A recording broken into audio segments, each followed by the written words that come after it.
শুভ সকাল বন্ধুরা, আশা করি তোমরা যে যেখানে আছো সবাই ভালো আছো, সুস্থ আছো। আমিও ভালো আছি। তবে মায়ের শরীরটা বেশি ভালো নেই, মানে আমার মায়ের আর কি। ওই প্রেশার বেড়েছে, চোখটা তাই ফুলেছে, গলায় ইনফেকশান হয়েছে। ডাক্তার দেখাতে এসেছিলো আজকে, যাবার পথে একটু দেখা করে গেছে, তাই জানতে পারলাম। নাহলে হয়তো বিকেলে ফোন করলে ফোনে বলতো। তো যাই হোক, আজ থেকে তো মেয়েদের স্কুল শুরু। শনি রোববার ছুটি ছিল বটে, তবে কাজের তো ছুটি থাকে না কখনোই, আর মায়েদের তো ছুটি বলে কিছু হয়ই না। তো সেই কারণেই মেয়েদের স্কুল। সকাল সকাল উঠে পড়েছি, উঠে পড়ে স্নান টান সেরে রান্না ঠান্না বসিয়ে দিয়েছি। তবে আজকের টিফিন কিছু বানিয়ে উঠতে পারিনি, আর সময়তে কুলোতে পারিনি। তাই মেয়েদেরকে ওই বিস্কুট, খেজুর এইসবই টিফিন আর কি দিয়ে দিয়েছি। ভাত খেয়ে গেছে বটে স্কুলে, তবে আমি বললাম এইটুকুনি আজকে খেয়ে নিস, এসে আবার ভাত খেয়ে নিবি। তো দেখো, ওর পাশে ভাত আমার কমপ্লিট হয়ে গেছে, আর এদিকে আমি শাক ভাজাটা বসিয়ে দিয়েছি। আজকে শাক ভাজা করেছি, ডাল সেদ্ধ করেছি, আর লটিয়া মাছ এনেছিল। লটিয়া মাছটা দুরকমভাবে রান্না করেছি, কিছুটা গোটা ঝাল করেছি আর কিছুটা ঝুড়ো করেছি। তো চলো এক এক করে রেসিপিগুলি তোমরা সব দেখে নাও। দেখো, তোমাদের সাথে কথা বলতে বলতে আমার শাক ভাজিটা কমপ্লিট হয়ে গেল। এরপরে বসিয়ে দেবো আমি লটিয়া মাছের ঝুড়োটা। পেঁয়াজ রসুনটা একসাথেই কেটে দিয়েছিল। হাফ পেঁয়াজ, কিছুটা রসুন ওখান থেকে দিয়ে কিছুটা ভাজা ভাজা করে নিয়ে কেটে রাখা আলুটা দিয়ে দেবো।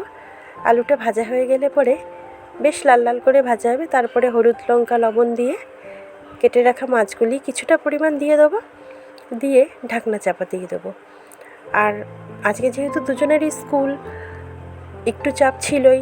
আসলে 10টার মধ্যে পুরোটা কমপ্লিট করে দুই মেয়েকে নিয়ে বেরিয়ে যাওয়াটা না, সত্যি সকাল থেকে প্রচণ্ড যুদ্ধ করতে হয়, তারপরেই হয়তো সম্ভব হয়। যখন ছোটোকে স্কুলে দিয়ে আমি বাড়ি ফিরে আসি, এই 11:15 মতন বাজে, তখন মানে এসে না দাঁড়ানোর মতন অবস্থা থাকে না, এরকম অবস্থা হয়ে যায়। সকাল থেকে তো চলতে থাকে কাজ বাজ, যার ফলেই এই অবস্থা হয়।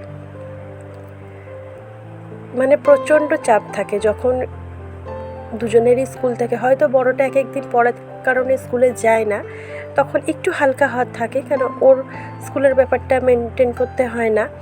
আর না হলে তো দুজনকে স্কুলে নিয়ে দৌড়াতে হচ্ছে, টিফিন, রান্নাবান্না, এদিকে মিস্ত্রি দাদারা কাজ করছে। তবে এবারে অতটা আমি দেখতে পারছি না, বাবাই পুরোটা দেখে নিচ্ছে। তাও ওদেরকে তো টিফিনগুলিও দিতে হচ্ছে সময় মতন, সেই কারণেই আর কি। আসলে কি বলো তো, তুমি পুরোটা মানিয়ে নিয়ে চলতে পারলে তুমি খুব ভালো, তোমার মতন ভালো কেউ থাকবে না। কিন্তু যখনই তোমার মানাতে একটু অসুবিধা হবে, তুমি দুটো কথা বলবে, তখনই তুমি আস্তে আস্তে সবার চোখে খারাপ হয়ে উঠবে। আসলে কি বলো তো, তুমি যত মানুষ চিনতে শিখবে, তত তোমার মধ্যে একা থাকার ইচ্ছাটা জেগে উঠবে। এটাই বাস্তবতা, এটাই সত্যি।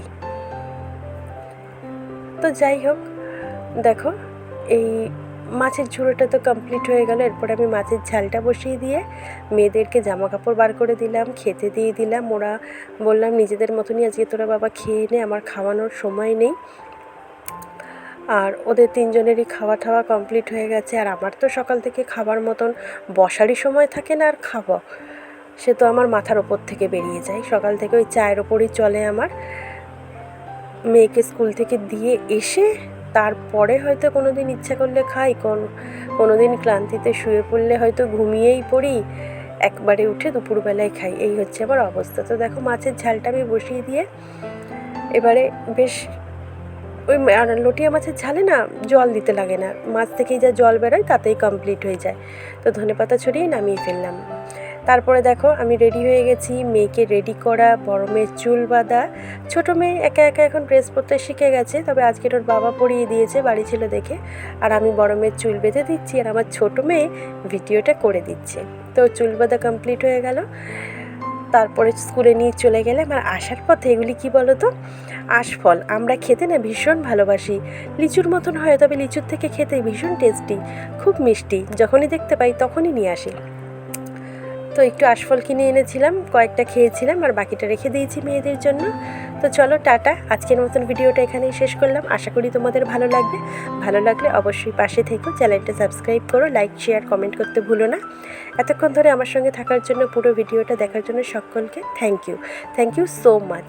টাটা, আজ তবে রাখি, জানাই শুভরাত্রি। দেখা হচ্ছে আগামী দিন।